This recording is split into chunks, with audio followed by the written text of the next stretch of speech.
She laughed when they put the handcuffs on me. Not a subtle smile. Not quiet satisfaction. A real laugh, head tilted back, hand on her new husband's arm. The kind of laugh that fills a courtroom and makes bailiffs exchange glances. "Rot in prison," she said. Loud enough for the gallery to hear.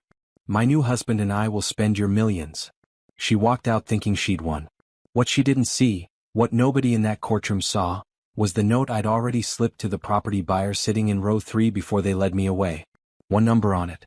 One call that would expose everything. "My name is Richard Caldwell. 51 years old. Real estate developer from Nashville, Tennessee. I'd built my company across 23 years from a single residential flip into a portfolio worth approximately $14 million. Commercial properties, residential developments, land acquisitions across 4 states. Built with patience, precision, and the kind of relentless attention to detail that makes people either respect you or underestimate you." Diane had done the latter. We'd been married 9 years. She was smart, beautiful, socially precise. The kind of woman who worked a room like a professional and made everyone feel like the most important person present. I'd loved that about her once. Later I'd understand it was never warmth. It was reconnaissance. The fraud charges against me were meticulous. Forged signatures on property transfers. Fabricated investor communications. A paper trail so carefully constructed that my own lawyer had looked across the table at our first meeting with an expression that told me everything about how it appeared from the outside. Diane had spent 3 years building that case. She'd used my own company to do it. And she'd made absolutely certain that every document pointed in one direction. Straight at me. The cell was smaller than my home office closet. I'd spent 23 years building something, properties across 4 states, a company that employed 60 people, a name that meant something in Nashville real estate circles, and it had taken Diane approximately 36 months to dismantle every piece of it with surgical precision. First night in that cell I didn't sleep. Didn't panic either.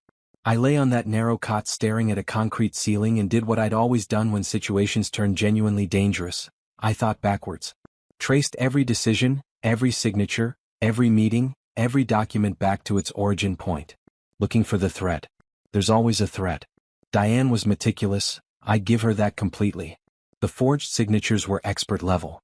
The fabricated investor communications had my writing patterns down to specific punctuation habits I'd never consciously noticed myself. The property transfer documents had been filed through 3 separate shell entities specifically designed to collapse under scrutiny and redirect blame upward. Toward me. But here's what 23 years of real estate development teaches you above everything else. Every structure has a foundation. Find the foundation, find the weakness. Diane had built an elaborate criminal architecture using my company, my name, my signature, my reputation. But she hadn't built it alone. Someone with serious legal and financial expertise had constructed those shell entities. Someone who understood property law across multiple jurisdictions. Someone who knew exactly which documents to forge and exactly how to file them to survive initial scrutiny. Diane had a business degree and considerable intelligence. She did not have that specific expertise, which meant somewhere, there was a partner. And partners, in my experience, always had their own agenda. My lawyer's name was Franklin Cross. 60 years old. Former federal prosecutor turned defense attorney.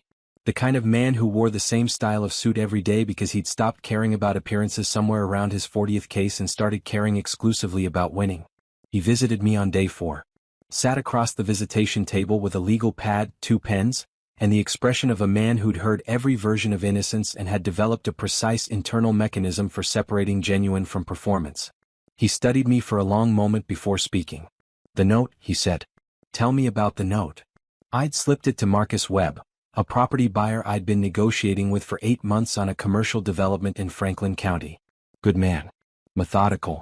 The kind of buyer who read every clause of every document and asked questions that made lawyers uncomfortable. Exactly the kind of man I needed. One number on it, I told Franklin. A storage facility in Brentwood. Unit 144. I've had it for 11 years under a separate LLC Diane doesn't know exists. I paused. Everything is in there. Original documents. Real signatures. Actual transaction records going back to the beginning. I looked at Franklin directly. I kept physical copies of everything I ever signed. Every meeting had a digital recorder running. Every significant call was logged. Franklin's pen stopped moving. Every call, he repeated carefully. Including, I said, 14 conversations with Diane's attorney, the man who drafted the shell entity structures, recorded across a 16-month period before any charges were filed. Franklin set his pen down completely. For the first time since we'd met, he smiled. "Richard," he said quietly, "who else knows about that storage unit?" "One person," I said. "Marcus Webb." Marcus called the number on day 6. Franklin told me during his next visit. Leaned across that visitation table with controlled energy, the specific barely contained momentum of a man who just watched a case turn completely on its axis. "He went to the unit," Franklin said.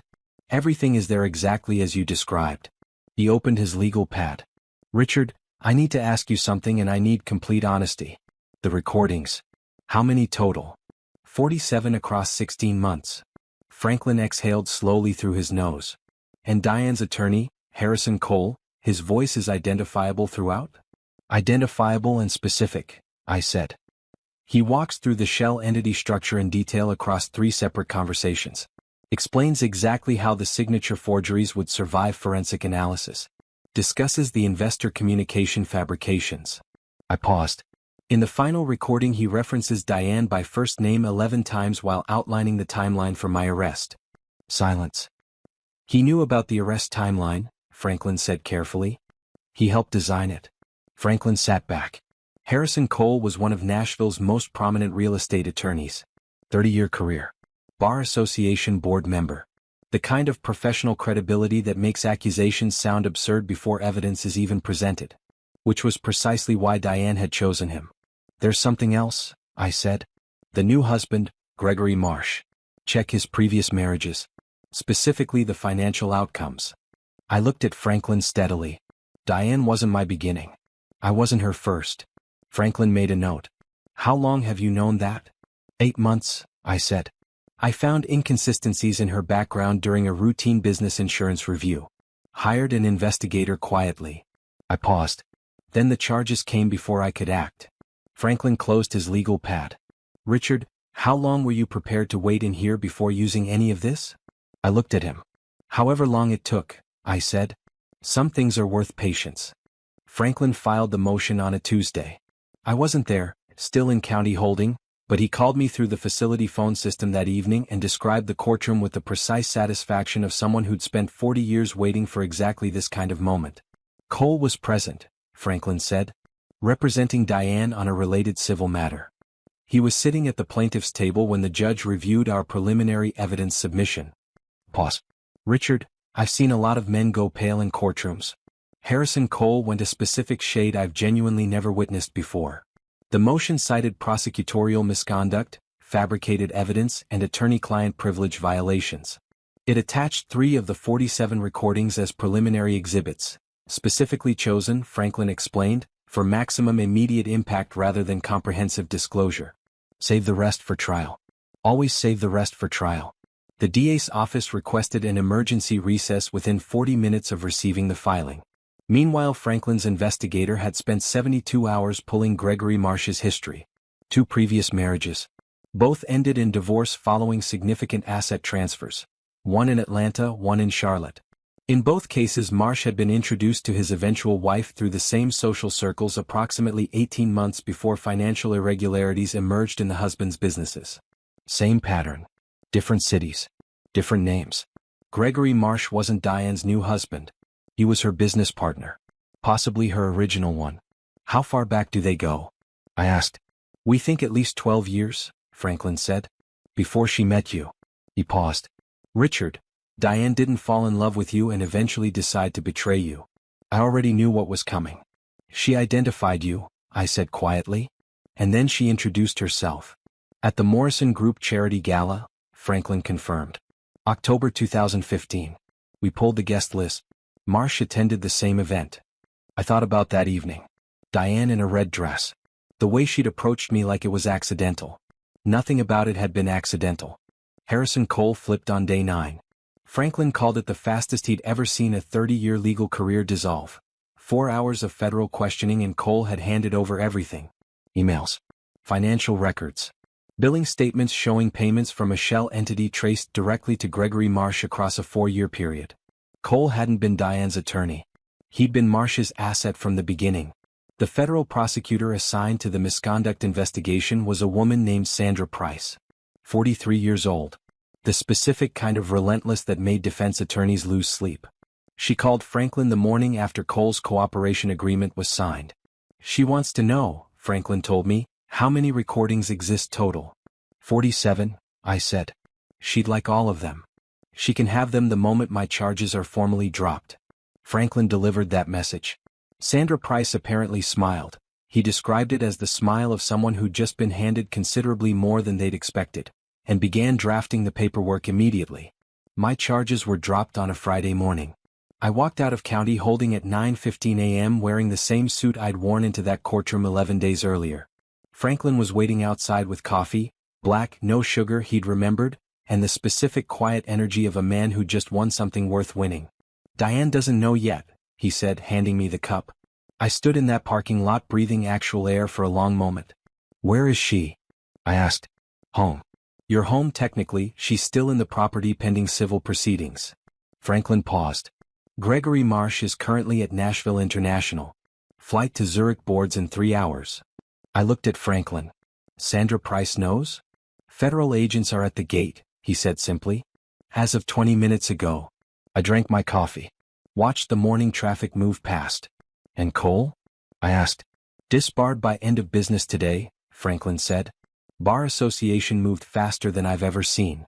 Some things, I've learned, have their own momentum once they start moving. Diane found out on a Saturday morning. I know because Franklin had arranged for the civil asset freeze notification to be delivered personally. Process server, front door, 9 a.m. sharp. No warning. No courtesy call. Just a knock and an envelope in the specific legal language that means everything you thought was yours has stopped being yours effective immediately. I wasn't there. Didn't need to be. But Marcus Webb was parked across the street. Not surveilling, just returning some development documents we'd been working on before everything collapsed. And he called me afterward with the kind of detailed description only a methodical man who reads every clause of every document could provide. She read it twice, Marcus said, standing in the doorway. Then she looked up and down the street like she was expecting someone. Pause. Then she called someone. The call lasted about 40 seconds. Then she sat down on her own front step. Gregory Marsh's phone had been seized at Nashville International 40 minutes earlier. She'd called a deadline. Federal charges against Diane came Tuesday. Fraud, conspiracy, money laundering across 3 states. The previous marriages, the Atlanta husband, the Charlotte husband, both had been quietly contacted by Sandra Price's office. Both had experienced significant business irregularities during their marriages that had never been fully explained. Both agreed to testify. The case against Diane and Marsh was, Franklin explained with considerable understatement, comprehensive. Marsh was extradited from Zurich 6 weeks later. He'd made it as far as the airport hotel before Interpol coordinates were confirmed. Checked into his room, ordered room service, and was arrested before the food arrived. 11 days after walking out of county holding, I sat across from Sandra Price in her office and listened to the full architecture of what Diane and Marsh had built together across 12 years and 4 marriages. It was genuinely impressive. In the specific terrible way that only truly committed destruction can be. Part 8, Final Clapperboard. Diane received 12 years. Gregory Marsh received 16, the additional 4 reflecting his role as architect rather than participant. The man who designed the framework across 4 marriages and 3 states and considered it a sustainable business model until a storage unit in Brentwood made it unsustainable permanently. Harrison Cole was disbarred, convicted of conspiracy and fraud, received 4 years with eligibility for early release contingent on continued cooperation. Last I heard he was writing a memoir nobody had agreed to publish. The $14 million, my company, my portfolio, my 23 years, came back through civil recovery proceedings over the following 18 months. Not all of it immediately. Asset recovery is slow, methodical, occasionally maddening work. But Franklin was patient and Sandra Price was relentless and Marcus Webb turned out to be not just a good buyer but a genuinely decent man who'd held those recordings in that storage unit without once considering how much they might be worth to the wrong person. I bought him lunch when it was all over. He seemed slightly embarrassed by the gesture. I've thought a lot about that courtroom moment since then. Diane laughing. The handcuffs. The bailiff's face. The weight of that note between my fingers as I pressed it into Marcus's palm. Small, folded, carrying everything. People ask if I'm angry. Honestly, I'm grateful. Grateful I kept records. Grateful I trusted instinct enough to prepare for betrayal before betrayal arrived. Grateful for Franklin's experience, Sandra's precision, Marcus's decency. Grateful mostly that I understood something Diane never did. The most dangerous man in any room isn't the loudest one. It's the one who's already 3 steps ahead while everyone else is still reacting. She'd laughed walking out of that courtroom. Spent 11 days believing she'd won. On day 12, federal agents knocked on her door at 9 a.m. And the only thing left of her plan was a note. One number. One call. That changed everything.